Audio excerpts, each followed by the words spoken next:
The doors to the Viridian Tea House are open once more. Hello, everyone. It's been quite a while. Last week, I was laid low with kind of a bad cold, but with lots of tea and honey and rest and lots of knitting, I was able to pull through. So I wanted to make the video when I felt better, and I do feel tons better. So I have a ton of stuff to talk about today, but before I begin, I have some news. So on March 9th at Fiction Beer Company in Denver, there is the Spring Makers Market. The hours are from 12 to 6, and I'm going to be one of the vendors there. So I'll have books, tea, artwork, no photography, unfortunately. I'm doing a transition with my work, but there will be books, artwork by the watercolor artist and author J.W. Bullard, and also, of course, my tea blends. And my newest blend, for those of you who don't know, is Viridian Grey. It's my take on the Earl Grey blend. It's really kind of hard for me to get bergamot, so I thought, what would be the closest I can get? And I found it, and I created it, tried it, and loved it.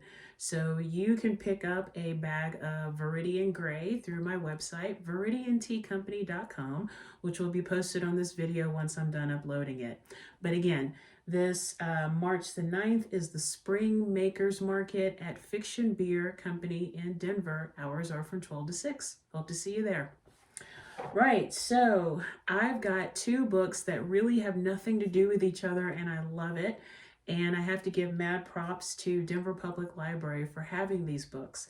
So, as I've talked about, I have gotten into the world of knitting, and it is a rabbit hole that I really don't want to come out of. I have loved just reading different books and looking at different websites, and of course all the yarn, all the hand-dyed yarn is just enough to make me drool. And big shout out to Ex Libris Fibers for really having cute stickers. And also, I've been parading around my one pirate yarn sticker that says yarn, and I love it. I really do. So, in getting with knitting, reading the book Things I Learned from Knitting Whether I Wanted to or Not by Stephanie Pearl-McPhee. I hope I said that right. Yes, McPhee. Let me read the dust jacket for you. Pick up the needles, grab a skein of yarn, cast on, and let the life lessons begin. From patience is a virtue and hope springs eternal to look before you leap. Stephanie Pearl-McPhee applies her trademark humor and wry insights to reveal the wise and sometimes unexpected truths contained within 45 familiar adages, understood as only a knitter could. And even though I've only been a knitter for a month, a lot of this really resonated with me. These irresistible reflections on life will have you laughing, crying, and marveling out loud at how amazingly fortunate you are to be knitting your life, living your life as a knitter. And for about the author, she is the creator of the blog Yarn Harlot, which I will put on the video. And she's also the best-selling author of At Knit's End, Knitting Rules, and Stephanie Pearl-McPhee Casts Off. She spins her humorous tales of knitting and life from her home in Toronto. So yes, these are 45 little stories and pearls of wisdom that only a knitter could understand. And I'll tell you something, while I started reading this book in bed, you know, my boyfriend was fast asleep, and I was chuckling so hard I had to catch myself because I was afraid that I was shaking the bed too hard from laughing. Let's see if I can find some here. Let's see. There's no list in here, I don't think. But everything from honesty is the best policy, pain for beauty. You can fix almost anything. Good things come in small packages. Oh, and one of my favorites here.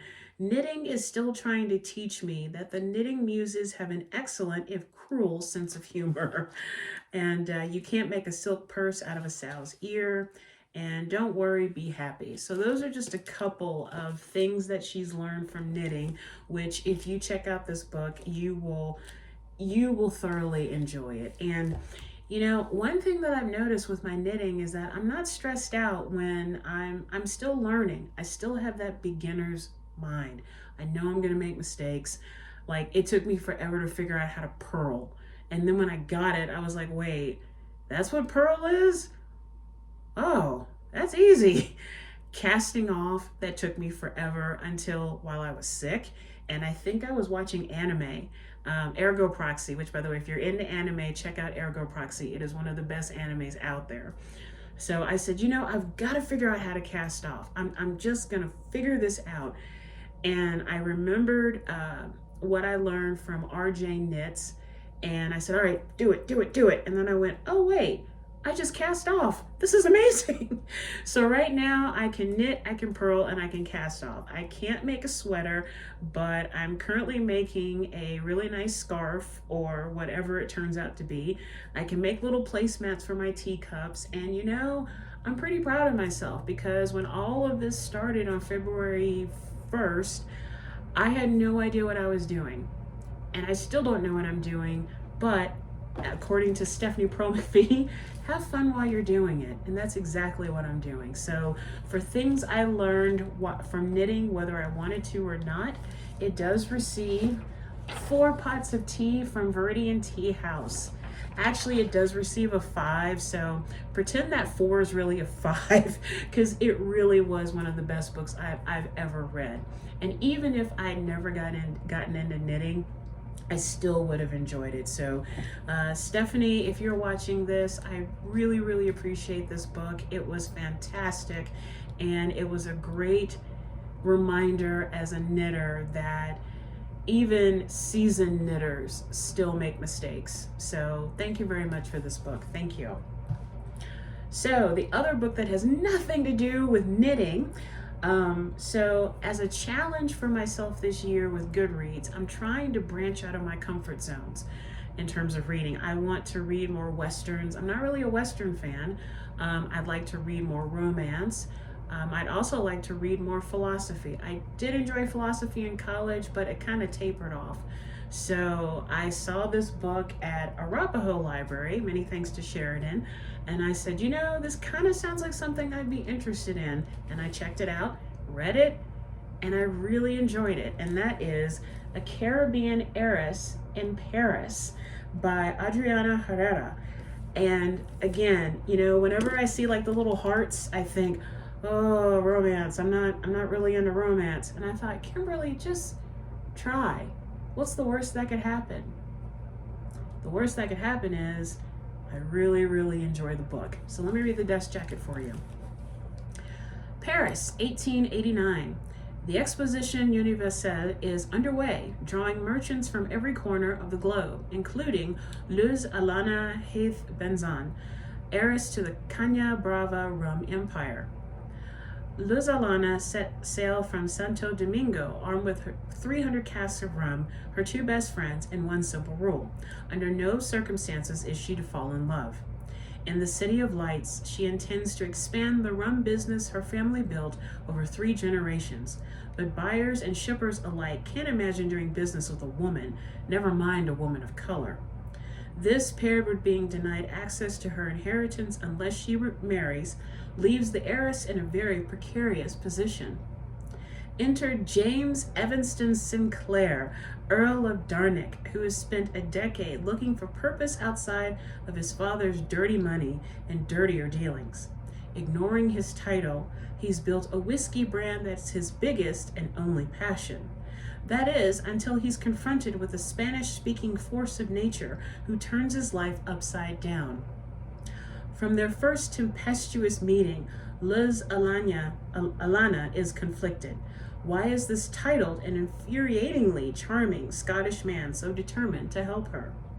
For Evan, every day with her makes him yearn for more than her ardent kisses or the marriage of convenience that might save them both.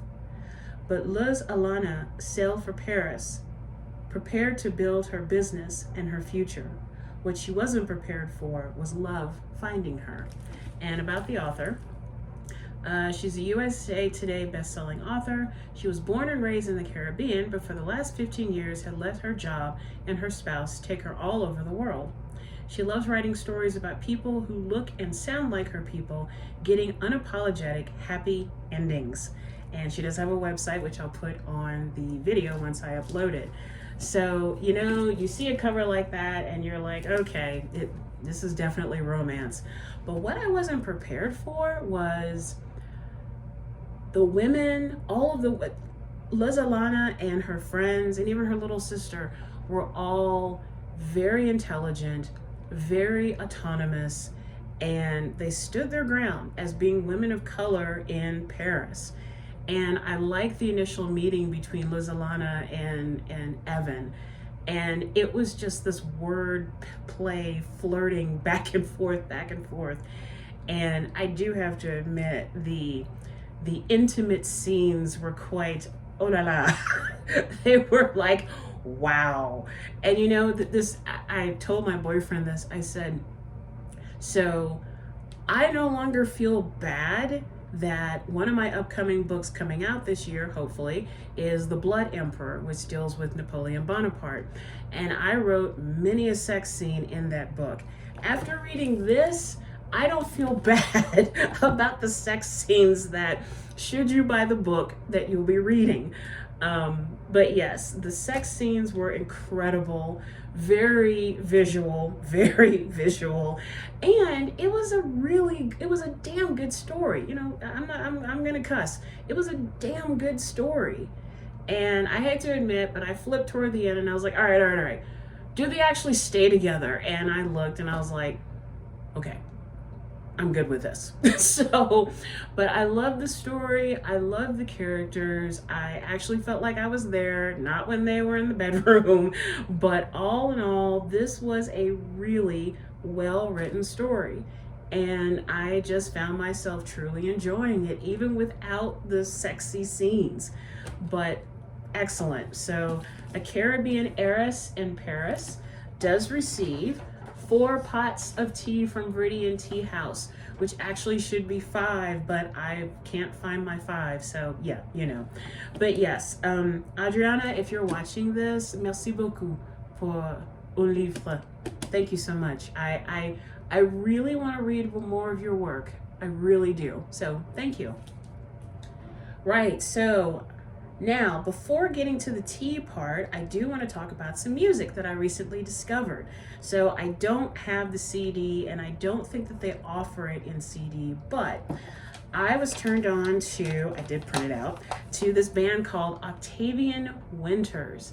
And their first EP, which is called, what's it called? The Line or the Curve, is their first EP. Like, they have singles through Bandcamp and also through their website, but I just discovered them quite by accident. And after listening to Ondine, I was like, who is this band and why am I not a fan yet? Because I love this music.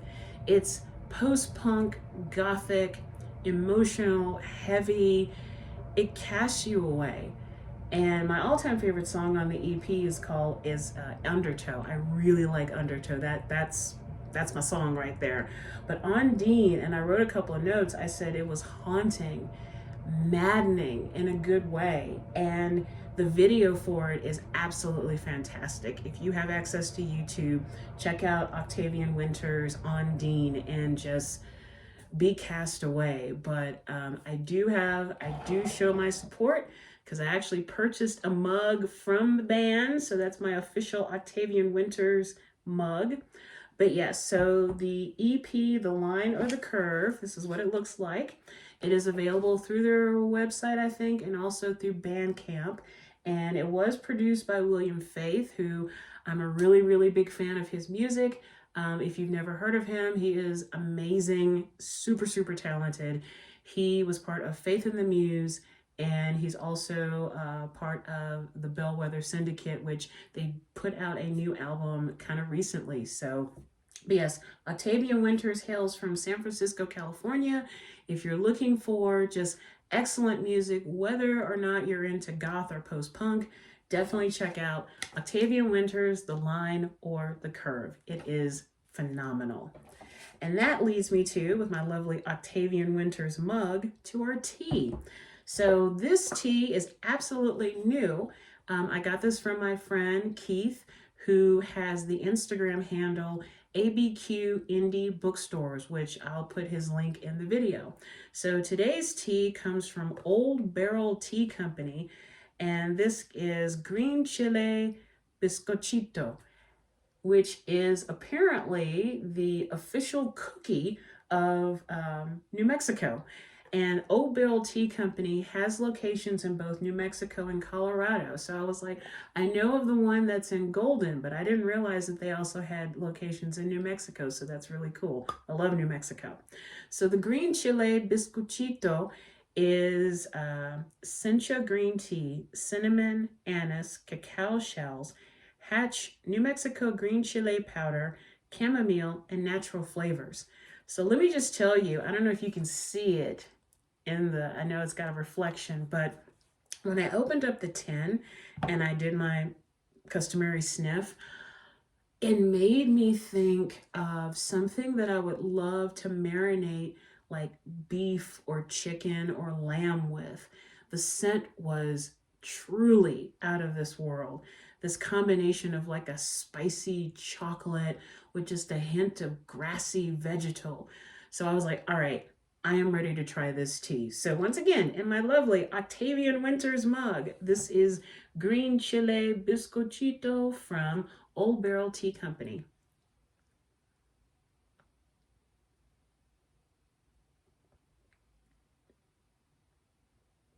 Ooh, that smokiness. Oh, that's okay. This makes me think about the first time I ever went to New Mexico. A little short story here. I went, I think it was like 2015, and didn't know anybody at all. I just wanted to go to New Mexico because I heard a lot about it. I knew Georgia O'Keeffe went there, lived there, and I spent a week there. And I stayed in Albuquerque, but I went to Santa Fe, I went to Las Cruces, I went to the White Sands National Park.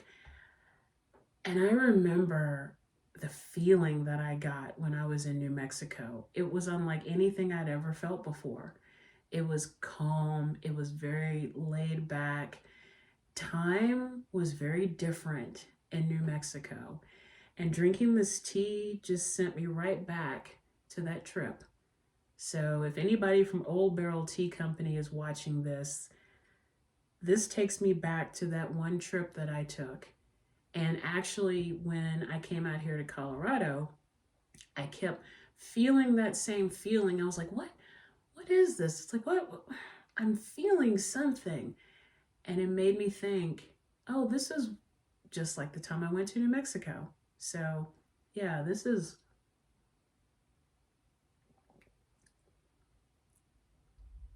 you know, it's interesting that the smell of the tea was very profound, not overpowering, but the tea is actually quite delicate. You can still taste the smoky, chocolatey vegetal, but it's quite delicate.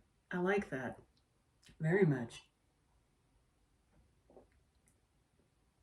Quite delicious. Yeah, it really does take me back. So before I wrap up, let's do some breathing meditation. It'll be quick, I promise you. So just make sure that you have your cup of tea or some water. Find yourself in a comfortable position in a quiet area. And when you're ready, let's do this, okay?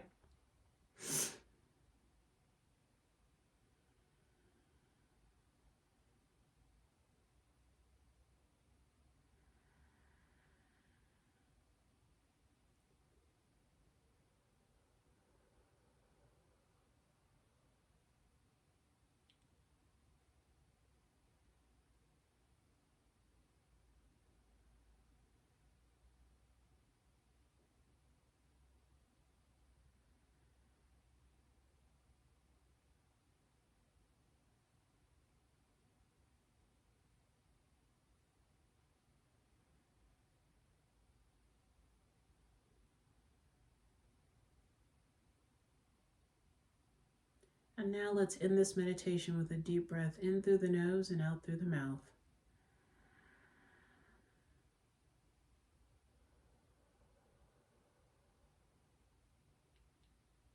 Slowly open your eyes or allow your eyes to come into focus. And now let's have a sip of tea or water.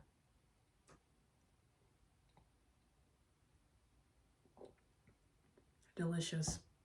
So that's all I have for today. Many thanks to Octavian Winters. You guys are one hell of a band. Also to Adriana Herrera and to Stephanie Pearl-McPhee for their wonderful books, and to Old Barrel Tea Company for this delicious, delicious tea, and to all y'all out there for watching these crazy videos that I don't edit whatsoever. And if you like what you see, please give it a thumbs up. Tell your friends about it. If you're a published author, I'd love to read and review your book. And if you have a tea company or if you make tea, I'd love to review your tea as well. So that's all I have. So take care of yourself and each other. Raise your Octavian Winters mug high. And remember that to drink tea is to enjoy life. I'll see you guys really soon. Bye for now.